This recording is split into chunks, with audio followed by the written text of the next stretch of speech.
কড়া গরম হয়ে গেছে, ওর মধ্যে সর্ষের তেল দেব। সর্ষের তেল দিয়েছি, এবার কাটা পেঁয়াজগুলো দেবো।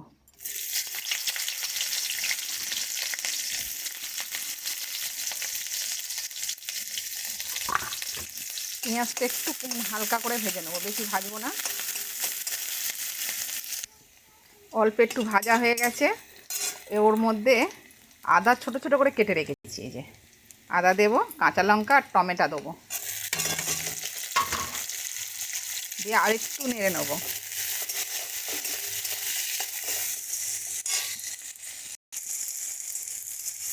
টমেটো, পেঁয়াজ আর আদা একটু ভালো করে ভেজে নিয়েছি। এর মধ্যে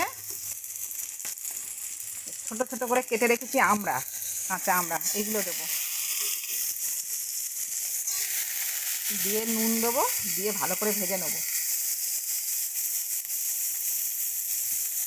এবার এগুলোকে একটু ভালো করে ভেজে নেবো। আমড়াটাকে একটু ভালো করে ভেজে নিয়েছি, নিয়ে এবার গুঁড়ো মশলাগুলো দেবো। লঙ্কা গুঁড়ো, হলুদ গুঁড়ো, ধনে গুঁড়ো আর জিরে গুঁড়ো নিয়ে একসঙ্গে দিয়ে দেবো, দিয়ে একটু জল দিয়ে দেবো।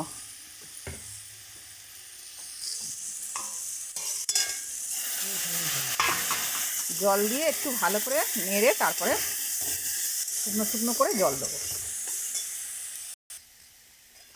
মশলা ভাজা হয়ে গেছে, এবার এর মধ্যে অল্প জল দেবো যাতে আমড়াটা শুধু সিদ্ধ হয়।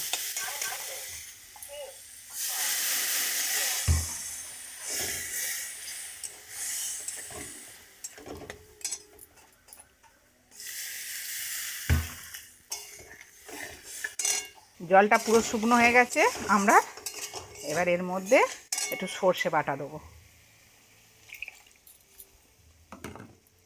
দিয়ে এটা ভালো করে ফুটিয়ে নাড়িয়ে লাভিয়ে নেব।